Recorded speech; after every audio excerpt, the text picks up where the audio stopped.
Once upon a time, in a magnificent mansion, lived a beautiful lady named Dorothy. Dorothy had never lifted a finger in the kitchen. She was born into wealth, and from childhood, she had lived a life of luxury. Her father had a strict belief that house chores were for maids, and since there were plenty of them in their household, Dorothy never had to cook, clean, or even pick up after herself. She had never lifted a finger in the kitchen. Why should she? She had been born into wealth, where maids catered to her every whim. Cooking, washing, even making her own bed, that was someone else's job. Her brother, Kwame, however, was the complete opposite. He loved the kitchen, often helping the maids prepare meals. He even washed his own clothes. Their mother didn't approve, always saying, "A man shouldn't be in the kitchen," but their father encouraged his independence. "Why do you do this to yourself?" Dorothy would often tease Kwame. "You're making life harder than it should be." "And you?" Kwame would reply, shaking his head. "You are making life harder for your future husband." Dorothy would just laugh. As far as she was concerned, money could fix everything. But money couldn't cook food when the maids were gone. Dorothy saw no need to learn. "Why should I stress myself when we have people for that?" she would say whenever anyone suggested she learn to cook.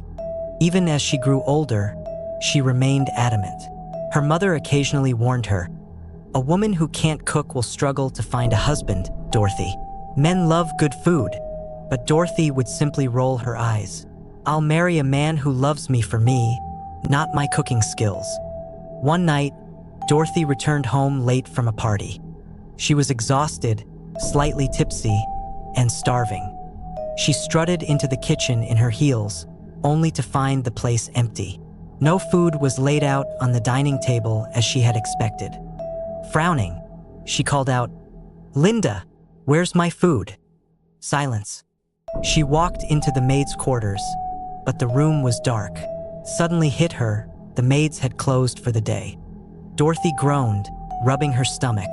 She was too hungry to sleep. She barged into her brother's room.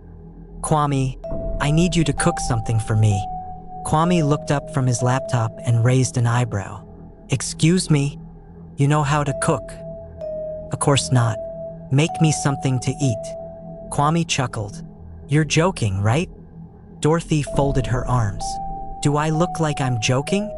"Dorothy, you're 23 years old.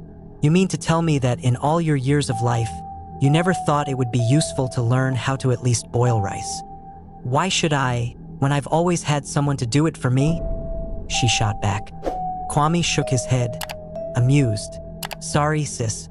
Not my problem. Good night." Dorothy stomped her foot. "You're unbelievable." But hunger was hunger. So, for the first time in her life, she walked into the kitchen, determined to make something for herself. She grabbed a bag of rice, poured it into a pot, added water, too much water, and turned on the stove. Minutes passed. The rice wasn't cooking fast enough. Annoyed, she increased the heat to the highest level. Then, some minutes later, smoke. Thick, black smoke. Dorothy gasped. She lifted the lid and coughed as the strong, burnt stench filled the air. The bottom of the pot was completely charred. Panic set in as flames flickered at the base of the pot. She screamed, "Kwame, fire, fire!" Kwame came rushing in, saw the disaster, and burst into laughter. "Jesus Christ, Dorothy, what did you do? Don't just stand there. Do something." Still chuckling, he grabbed a fire extinguisher and put out the small flame. Dorothy groaned, looking at the ruined mess. "I hate cooking." Kwame smirked. "Well, cooking definitely hates you too." Years later, Dorothy met Raymond, a successful and handsome businessman. It seemed she had been right. He fell in love with her beauty, confidence, and charm. They had a lavish wedding, and Dorothy moved into his elegant house, one that, of course, came with a personal maid. Life was perfect, but Dorothy didn't learn from her brother. When she married Raymond, she continued her life of luxury. With the maid handling all the house chores, she never stepped foot in the kitchen. Annabelle, her childhood friend, tried to warn her. Dorothy, one day you'll be in a situation where you'll need to cook. What will you do then? Annabelle, that day will never come. Trust me. Dorothy laughed. But one day, the maid who had been working for them had to leave unexpectedly due to a family emergency. Did Dorothy see this as an opportunity to learn? Of course not.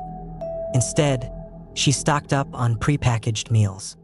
She went to the best restaurants in town, known for serving the most delicious meals, and bought packaged foods. Every morning and evening, she simply microwaved them and served them to Raymond, who was none the wiser. "Baby, your food is always so delicious," Raymond praised her one evening, kissing her cheek. "With your magnificent cooking skills, I don't think we need the services of the maid anymore," he added. Dorothy beamed, knowing she had pulled off a culinary scam. Then one evening, Raymond came home with exciting news. "Babe, my business colleagues want to come over for dinner tonight instead of eating at a restaurant.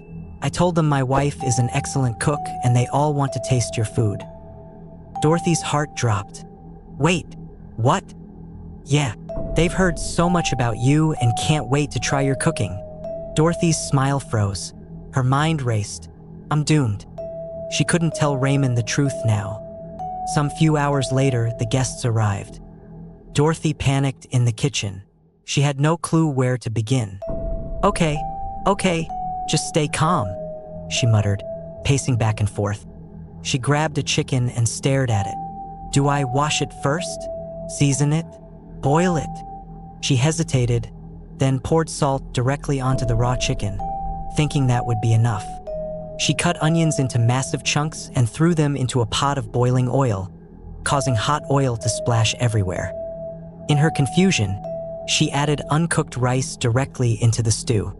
The result? A chaotic mess of burnt, oversalted, and undercooked food. When she finally served it to the guests, the first bite was met with horrified expressions. One colleague coughed violently. Another forced a smile but discreetly pushed the plate away. Raymond took one bite, and his face contorted in confusion. Honey? What exactly am I eating?" Dorothy gulped. A special recipe. This is a very special recipe." And who was also present whispered, "More like a recipe for disaster." One guest whispered to another, "This is an assassination attempt. If we don't get out of here, this woman will kill us." Another took a spoonful of the stew and coughed. Is this sugar?" he croaked. Raymond took a bite, his smile faltering. "Dorothy, what happened?" She bit her lip. "Surprise!" The guests forced smiles, drinking more water than food. One excused himself, rubbing his stomach. Another whispered to a colleague, "I think I just tasted poison." One after the other, they all left. After the guests left, Raymond turned to his wife. "Dorothy," he said slowly, "what was that?" She sighed. She had to tell the truth now. "Raymond, I don't know how to cook. I never did." Silence. Then, laughter. Raymond shook his head, laughing. "My wife, the great chef, huh?" Dorothy pouted. "Don't rub it in." "You mean, all this time? How this possible? So who cooked all the wonderful meals you served me?" "Microwaved meals. I've been microwaving prepackaged food this whole time." Raymond shook his head, still laughing. "Well, I guess it's time for some cooking lessons." Dorothy eventually learned to cook. She wasn't perfect, but at least now she wouldn't accidentally poison guests. One evening, she served Raymond a meal she had made by herself. He took a bite, chewing thoughtfully. "It's decent," he said with a grin. Dorothy beamed. "I'll take it." As they laughed together, she realized that maybe, just maybe, and had been right all along.